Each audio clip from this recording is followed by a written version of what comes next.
people like me. You need people like me so you can point your fingers and say, that's the bad guy. That's the bad guy. That's the bad guy. That's the bad guy. That's the bad guy.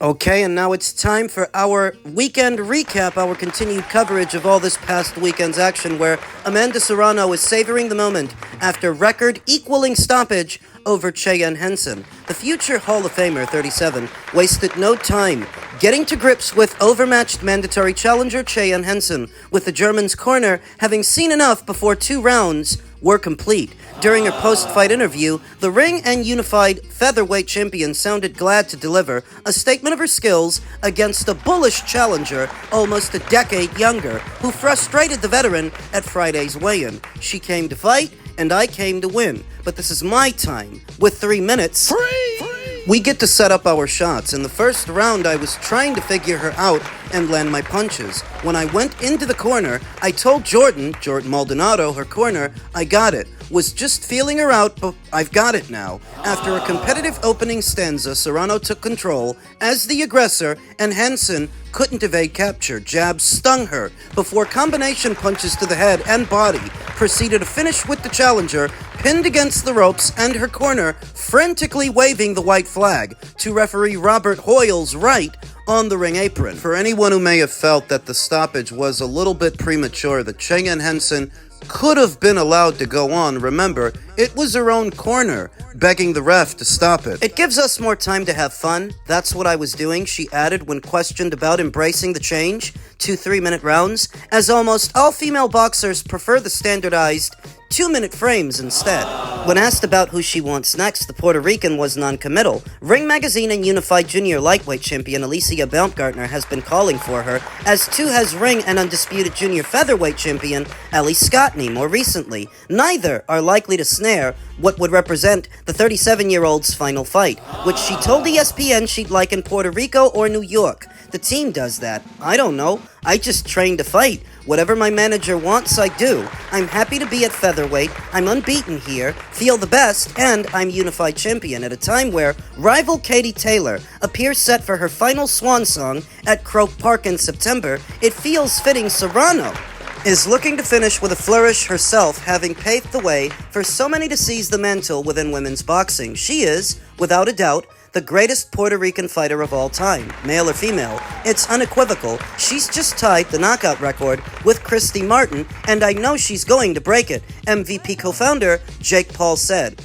We're so proud of her here with MVP. Couldn't be happier to be part of her career and have been here from day one supporting her on this grand rise. Shout out to Tito Trinidad and Miguel Cotto. But this, Serrano, she's the best. I could see from the very beginning that Cheyenne Hanson wasn't wearing Amanda Serrano's punch as well. And Amanda, where she normally flurries and gets off punches and bunches, it looked like this time she was picking her punches a little more, picking the right ones, because she was hurting Cheyenne Hanson from the start, backing her up, backing her off. You could smell that the stoppage was coming. You could see it. Bear in mind that Cheyenne Hanson had never been stopped. She'd never been knocked out, best described as a solid EBU level fighter. Good European level fighter, but at world level, You see what Amanda did to her? effectively tying Christy Martin's record of most knockouts for a female boxer, 32. Now Amanda's got 32, and she only needs one more to surpass it. Immediately following Amanda Serrano's knockout win,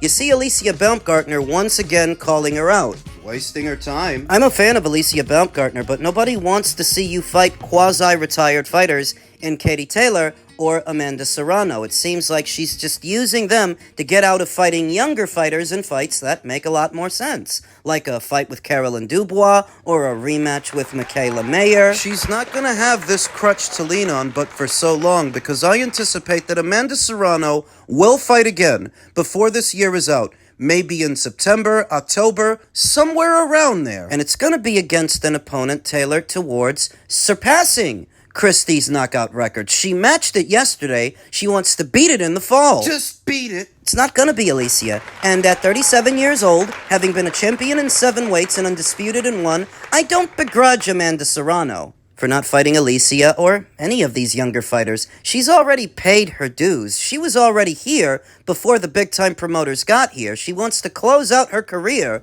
on her terms, not yours. The fuck? And so Amanda Serrano was able to take care of business in El Paso, Texas. Elsewhere in the Lone Star State, reigning WBC Super Featherweight champion O'Shaquie Foster was able to do the same against the challenger and former champion Raymond Ford in a fight that I had O'Shaquie winning 8 rounds to 4. For me, the fight wasn't hard to score, but I noticed throughout the contest that Chris Mannix, on his anecdotal card, he had it a lot closer than I had it, than members of the panel had it. And I don't know why. I can only deduce that maybe he might have had it that way because it was a matchroom show, and Raymond Ford is a matchroom fighter, the house fighter. But it didn't matter to O'Shaquie, who went to the PBC and beat the PBC fighter in Stephen Fulton. Then he goes over to Matchroom and beats the Matchroom fighter in Raymond Ford.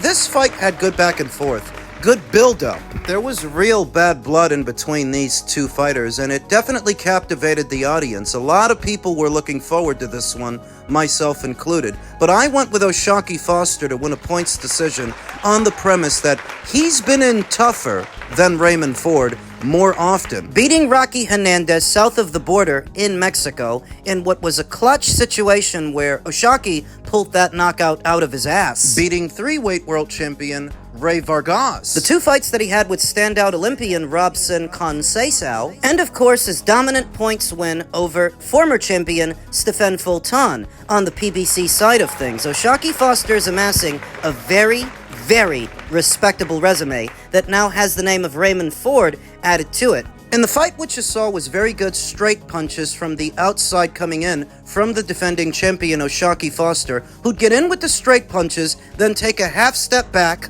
as to not be there for any oncoming counters. You saw the sweeping hooks, the counter punches from Raymond Ford, but by the time he got them out, O'Shaquie wasn't there. Fuck up out of there. And when he wasn't taking that half step back, he was rolling with the punches as to take the sting off of them. In effect, staying in position to bring over counters of his own. Rolling counter. And don't forget about O'Shaquie's pivots, which he used several times throughout the course of the fight, allowing him to cut angles on Raymond Ford and attack him from different angles. I think only about 4 rounds had passed before you saw that Raymond Ford was running out of ideas. Both boys are strong and fast and sharp, but what separated them is O'Shaquie's ring IQ. He's just the better boxer. He's got his fundamentals down, uses them really well, in tandem with his speed, in tandem with his power, and his physicality. I thought the Fulton fight was the best I had ever seen O'Shaquie until this past weekend. This is the best I've ever seen him. Now there's a question of, what should he do now? Who should he fight? Almost immediately you think to yourself, go after the other champions at the weight. Unification matches, that would make a lot of sense, but O'Shaquie has somebody a little bit more specific in mind. Post-fight, he was calling for high-profile matchups with either Shakur Stevenson or Emmanuel Navarette if he's available. After the decision was announced on the University of Houston campus in their DAZN main event, Foster headed for the ropes in front of Shakur Stevenson, and the pair exchanged words. Stevenson, ringside to support Raymond Ford, walked into the ring and went face-to-face with Foster. The two engaged in a heated verbal exchange and eventually had to be separated by security. He was saying, "I ain't ready," and all that. Foster said in his post-fight interview, he knows this is why I came to his little man, to show him I was serious about making a fight with him, and I'm still serious now. I'll go to 140, or whatever he wants to do. He wants to meet at 135. Let's do it. I don't think it'll be at 135 pounds because Shakur doesn't have a title for them to fight for at 135, and it's hard to imagine that you would put this fight together for no belt. Ring Magazine and WBO junior welterweight champion Stevenson, who sits number 3 on the ring's pound-for-pound list, headed straight for social media and insisted he'd be willing to fight the 130-pound belt holder next. Foster, Ring Magazine's number 2 ranked junior lightweight, added if he can't land the Stevenson fight, then he would be willing to test himself against IBF WBO champion Emmanuel Navarette in a 3-belt unification. I like that fight a lot better. The prospective matchup would also see the vacant Ring Magazine title on the line, as Navarette is the ring's number 1 ranked junior lightweight and sits at number 10 on the ring's pound-for-pound list. I'm the best, Foster said. If I can't get Shakur next, hopefully me and Emmanuel can do it. But y'all know who I want. I actually like the Navarette fight for Foster a lot better than the Stevenson fight, on the premise that I would go with Shakur Stevenson to win the fight. I think most people would, the odds makers, the fans. Oshaki's great, no doubt about it. But if he has to move up to 140 to fight Shakur, and I think he would have to, I think that would heavily favor Shakur. He's already one of the most effective boxers in the entire sport. Not always the most fun to watch, but still very effective with that style. He would defuse Oshaki Foster. He'd win a points decision. That fight doesn't strike me as being as competitive as Oshaki versus Emmanuel, if for no other reason than they're both champions at the same weight, who have been circling each other for some months. I'm more interested in a 3-belt unification match at super featherweight between those champions than seeing Oshaki jump up 2 weight classes, which almost never seems to work out. Kell Brook jumped up 2 weight classes for Gennady Golovkin when Mikey Garcia jumped up 2 weight classes for Errol Spence. That shit almost never works out. The only time in recent memory a guy jumped up 2 weight classes and actually won was Terrence Crawford doing it for the Canelo fight. But Oshaki, God bless him, he's no Terrence Crawford.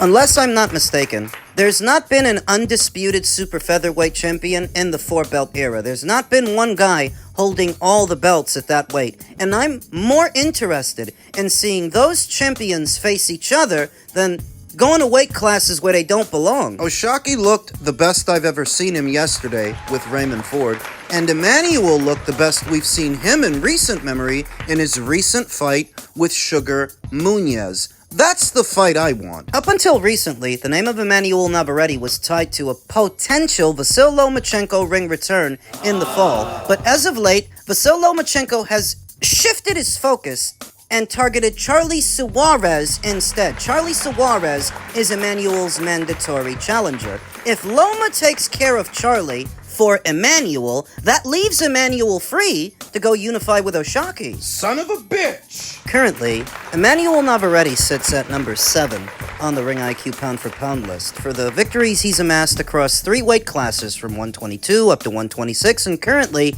at 130, where he reigns as a unified champion. If Oshaki were to fight him and he were to beat him, he'd bump him off the list. Per the rules that govern it, in defeating a pound-for-pound fighter, you'd become one yourself, and Oshaki Foster would emerge on the Ring IQ pound-for-pound list for the first time. Not necessarily at number 7 like Emmanuel, because he's a 3-weight world champion, but somewhere around there, say number 8, number 9. Does he beat him, though? It's hard to pick anyone to beat Emmanuel Navarette in his current form with a nutritionist, based on how he looked opposite the ring Sugar Munez, though of course Oshaki Foster wouldn't fight Emmanuel the same way that Sugar did. Sugar tried to fight fire with fire and he got outgunned, whereas Oshaki would try to box around Emmanuel. Pivot, cut angles on him and counter with straight punches. I remember Emmanuel's brief foray in the lightweight division when he fought a then unbeaten Dennis Berenchik. That's what Dennis was doing. That's how Dennis beat him. Stepping around Emmanuel and attacking him from a different angle. Now, we saw yesterday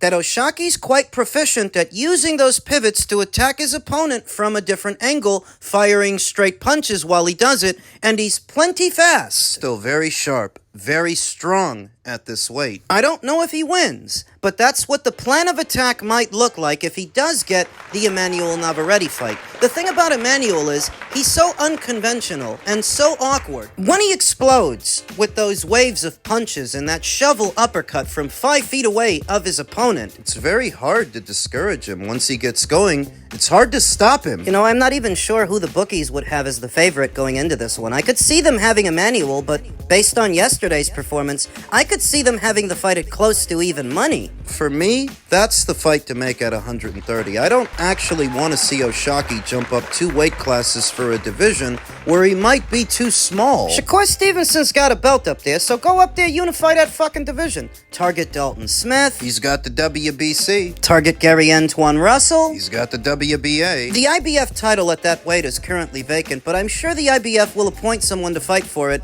in the not-so-distant future, and whoever they get, fight them. I would rather see Shakur attempt to unify his own division than fight a fighter from 2 divisions south. That doesn't prove anything. Now back over to Oshaki Foster and Emmanuel Navarette, and what might be a potential stumbling block for a fight between them. It's that it would be up to Top Rank, and Top Rank solely, to put that fight together. What, that they're both with the same promoter? How is that a roadblock? You would think that them both being top-ranked fighters, and this being an in-house fight, would make the fight easier to make, but then why didn't they make it before? Oshaki Foster didn't all of a sudden become a top-ranked fighter. He's been a top-ranked fighter. Emmanuel, too. They could have made this fight when they were still at ESPN, and they didn't. I even remember Oshaki Foster being ringside for one of Emmanuel Navarette's recent fights. And they didn't make it. Now, the saving grace for that fight is that Oshaki Foster hasn't lost interest for it. He's still calling for that fight. The question is, will Top Rank make it? I think in the state of Texas, you could do very good business with that fight. Unless I'm mistaken, last night's fight was a sellout. So if Oshaki Foster can sell out with Raymond Ford, he can definitely sell out with Emmanuel Navarette. That is sure to bring out those Chicano fans, those Mexican-American fans, to support him. I think it has all the makings of a very big fight. The biggest the super featherweight division would have seen in a very long time. But it's all down to Top Rank to make it. Yeah, they's gotta be the ones to do it. And the issue is, the ball has always been in their court to do it, but they didn't do it in the past. Are they gonna do it now? I hope so. Why do you think they didn't do it? Money.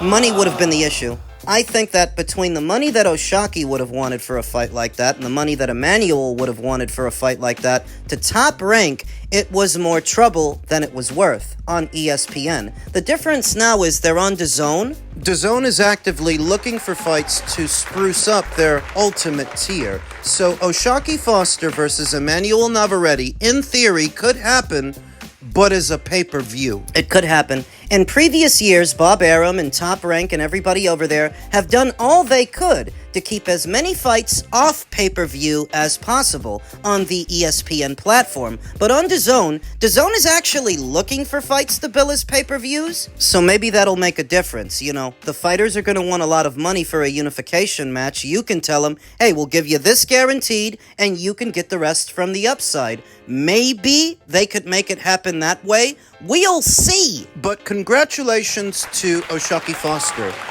I went with him to win a points decision to keep his WBC title, and that's exactly what he did, and I would prefer to see him unify in his own division than move 2 divisions north where he's gonna be too fucking small.